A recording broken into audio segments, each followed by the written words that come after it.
ሰሙነ ሕማማት አጠቃላይ ሰላምታ አይከለከልም። ሰላምታ የሚከለከለው ወይም እንዲታሰብ የሚደረገው በዕለተ ሐሙስ በጸሎተ ሐሙስ ብቻ ነው። እሱም ደግሞ ዋናው ነጥብ ከይሁዳ ከኤሳው የተለየች ሽንገላ የሌለባትን ሰላምታ ተለዋወጡ ለማለት እንጂ ሰላምታ መቀያየር ኃጢአት ነው ማለት አይደለም። ነገር ግን ለማሰብ ያህል እንታቀባለን። አንድ ክርስቲያን ሰላም ሊነን ሲመጣ ዛሬ እኮ ሰላምታ የለም፣ ምክንያቱም ይሁዳ ጌታን አሳልፎ የሰጠበት ቀን ነው በሰላምታ ስለዚህ ሰላምታችን ንጹሕ ይሁን ብለን ተማምረን እንለያይበታለን ማለት ነው። እና ይህን ነጥብ ለማስቀመጥ እንጂ ሰላምታ በራሱ ኃጢአት ነው ለማለት አይደለም። አንዳንዶች ሰዎችን ለመዝጋት ስለሚጠቀሙበት ነው። ይሄ ስህተት ነው። ሰላም እንዳለ ሕማማት ነው ብለው አውቀው ሰላምታን የሚጸየፉበት ወይም ደግሞ መጥፎ መልእክት የሚያስተላልፉበት ስለሆነ እሱ ትክክል እንዳልሆነ ለማሳሰብ እወዳለሁ። 10ኛ በሰሙነ ሕማማት የሚውል በዓልን በተመለከተ ይሰገዳል ወይስ አይሰገድም የሚል በየዓመቱ የሚነሱ ጥያቄዎች አሉ። ይሰገዳል። ማንኛውም በዓል በሰሙነ ሕማማት የሚውል ማንኛውም ሥላሴም ቢሆን በዓለ እግዚአብሔርም ቢሆን የእመቤታችን በዓልም ቢሆን የቅዱስ ሚካኤል በዓል ቢሆን የጌታ በዓል ቢሆን ማንኛውም በዓል በሰሙነ ሕማማት ቢውል ይሰገዳል። ምክንያቱም ሰሙነ ሕማማት ራሱ የስግደት በዓል ነው። በሰሙነ ሕማማት የሚውል በዓል ንግስ የለውም። እንደሚታወቀው ከጸሎተ ሐሙስ ውጭ ቅዳሴ የለውም፣ ኪዳን የለውም ከጸሎተ ሐሙስ ውጭ። አሁንም እሱም ደግሞ ሕጽበተ እግር ላይ የሚደርስ ነው። ከዛ ውጭ በሌላ አይከበርም። በዓለ ንግሱና የዓመት በዓል ቢሆን ታቦት የሚወጣበት በዓል ቢሆን የቅዱስ ጊዮርጊስ በዓል ቢሆን ማንኛውም በዓል በሰሙነ ሕማማት ቢሆን ቅዳሴ አይቀደስም፣ ንግስ አይነግስም። ስለዚህ የሚከበረው በምንድን ነው? በስግደት ነው። አሁን አንዳንድ ሰዎች እንደዛ ለምን አይከበርም ብለው በስግደት መቅረት አለበት ብለው የሚያስቡ ሰዎች አሉ። በነገራችን ላይ የበዓሉን ታላቅነት አይተን ስግደት አይሰገድም ካልን ንግስ ነው ማንገስ ያለብን ማለት ነው። በሰሙነ ሕማማት ሰኞ ቢውል ማክሰኞ ቢውል ቅዳሴ መቀደስ አለብን ማለት ነው። ታቦትን ማውጣት አለብን ማለት ነው። ያ ደግሞ አይሆንም።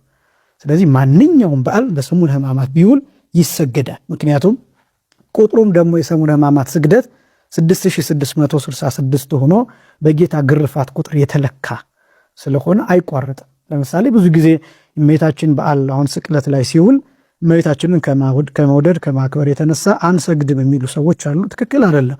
በነገራችን ላይ የስቅለት በዓል ከ9ኙ አበይት በዓላት አንዱ ነው። ከሌሎቹም አበይት በዓላት ትልቁ በዓል የስቅለት በዓል ነውና ራሱ ስቅለት እየተሰገደ ነው የሚከበረው። የእመቤታችን በዓል ደግሞ ከስቅለት ጋር እኩልም አይደለም፣ ከስቅለት በላይም አይደለም። የእመቤታችን በዓል ሁልጊዜ ከጌታ በዓል በታች ነው።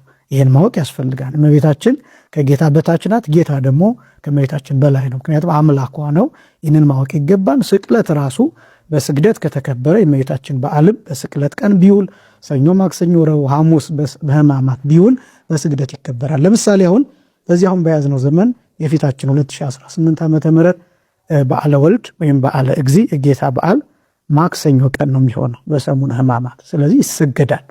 በሌላ ጊዜ ቢውል ከማይሰገድባቸው በዓላት አንዱ የጌታ በዓል ወይም በየወሩ በ29 ማለት ነው። ነገር ግን አሁን ግን ሕማማት ላይ ነው የዋለው። ስለዚህ በስግደት ይከበራል ማለት ነውና ማንም ግራ ሊያጋባን አይገባም። በሰሙነ ሕማማት የሚውል ማንኛውም በዓል በስግደት ይከበራል። ሌላው ማማተብን በተመለከተ 11ኛ ማማተብን በተመለከተ ነው። በጣም ብዙ ጥያቄዎች ይነሳሉ። በእርግጥ እነዚህ መታሰቢያ በዓላት ስለሆኑ መሳሳትም ይኖራል። የተለያዩ መምህራንም የተለያዩ አይነት ሐሳቦች ሊሰጥ ይችላል። ነገር ግን ይሄ ዶግማ ስላልሆነ አሁን ተሳስቶ ያማተበ ሰው ኃጢአት ሰራ ማለት አይደለም። ይህንን በጥንቃቄ መመርመር ይገባን። ግን ማማተብ ቡራኬ ነው የተከለከለው በዋናነት።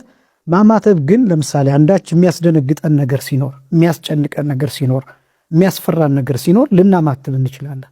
እሱ አልተከለከለም።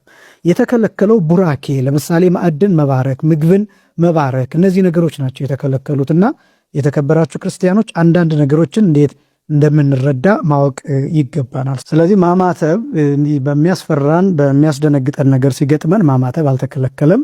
ቤተክርስቲያን በምንሳለምበት ጊዜ በተለይ በሰሙነ ሕማማት ክሪያላይሶን ብለን እንድንሰግድና እንድንወድቅ ነው የታዘዘው። ነገር ግን የሚያስጨርቀን የሚያስፈራን ነገር ቢኖር ማማተብ እንችላለን። ጭራሽ የመስቀል ምልክት ማሳየት ኃጢአት ነው ማለታችን አይደለም። አስቀድሜ እንደገለጽኩት መታሰቢያ ስለሆነ ለምሳሌ ነጠላችንን ስንለብስ አሁን በመስቀል ምልክት እንለብሳለን። አሁን እሱ ኃጢአት ነው ማለት አይደለም፣ አይከለከልም። ነጠላን በመስቀለኛ ምልክት መልበስ ወይም አጣፍቶ መልበስ እሱ አሁን በሰሙነ ሕማማት ይከለከላል ማለት አይደለም። ምክንያቱም መስቀሉ እኮ አለ። እኛ የምናሳየው የብሉይ ኪዳኑን ዘመን ለማሳየት ለመግለጥ እንጂ መስቀሉ እኮ አለ። ለምሳሌ ግብረ ሕማማቱ ሲነበብ አትሮኖሱ ላይ መስቀሉ ይታሰራል። ጭራሽ መስቀሉ ጠፍቷል ማለታችን አይደለምና ስለዚህ ማማተብን በተመለከተ አይከለከልም ማማተብ። ነገር ግን ቤተክርስቲያን ገብተን በምንሰግድበት ጊዜ ቀጥታ ኪርያላይሶን ብለን እንሰግዳለን ማለት ነው። ኪርያላይሶን ማለት እግዚኦ መሐረነ አቤቱ መሐረን ይቅር በለን ራራልን እዘንልን የሚል ትርጉም ያለው ነውና ማዕድ ደግሞ በምንቆርስበት ጊዜ እንዲህ መባረክ ሳይሆን መባረክ ስለተከለከለ ወይም በመስቀል ምልክት መባረክ ሳይሆን ኪርያላይሶን ብለን ማዕዱን እንቆርሳለን። ከዛ በኋላ እንመገባለን ማለት ነው። ስለዚህ ማማተብ ጭራሽ የተከለከለ ነገር አይደለም። ይህንም በጥንቃቄ ማወቅ ይገባል። ሌላው 12ኛ ክህነት አይሰጥም በሰሙነ ሕማማት፣ ክርስትና አይነሳም በሰሙነ ሕማማት።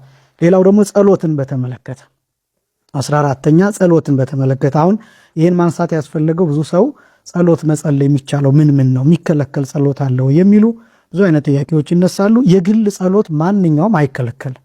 በሰሙነ ሕማማት የግል ጸሎት ማንኛውም አይከለከልም። ቢቻል በሰሙነ ሕማማት የሚደረገው ምንድን ነው? አብዛኛው የህብረት ጸሎት ነው ያለው። ግብረ ሕማማቱ ሲነበብ ግብረ ሕማማቱን እናዳምጣለን።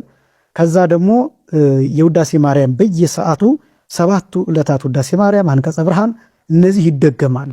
ያን ጊዜ የሚያውቅ ሰው መድገም በግዕዝ መጸለይ የሚያውቅ ሰው አብሮ ይቀበላል፣ ይደግማል። እንደገና ደግሞ 150ው ዳዊት ደግሞ በየሰዓቱ ይዘለቃል።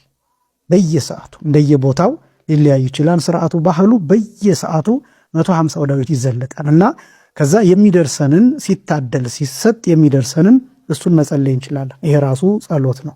ከዛ ውጭ ግን መልካ ማርያም መልካ ኢየሱስ በሊቃውንቱ አይታደልም ወይም ደግሞ አይሰጥም፣ አይደገምም በህብረት ማለት ነው። ለምንድን ነው ቢባል በመልካ ማርያምም እና በመልካ ኢየሱስ ፋንታ መልካ ሕማማት ይጸለያል። በየሰዓቱ መልካ ሕማማት አለ። የ1 ሰዓት፣ የ3 ሰዓት፣ የ6 ሰዓት፣ የ9 ሰዓት እያለ ከዛም ደግሞ የማታም የንዋም የመኝታ ሰዓት አለ እና እነዚህ ጸሎቶች በመልኮቹ ፋንታ በመልካ ማርያም በመልካ ኢየሱስ ፋንታ ይደርሳሉ። በዛ ምክንያት ነው አንደኛ። ሁለተኛ ነቢዩ ኢሳይያስ እንደተናገረ የጌታ መከራ የሚታሰብበት ስለሆነ ሰሙነ ሕማማት እንወደው ዘንድ ምግባት የለውም ብሎ በተናገረው መሰረት የመልኩን መጥቆር ለማሳየት ስለኛ ብሎ መከራ መቀበሉን ለማሳየት በዚህ ምክንያት መልካ ማርያም መልካ ኢየሱስ እነዚህ አይደገሙም።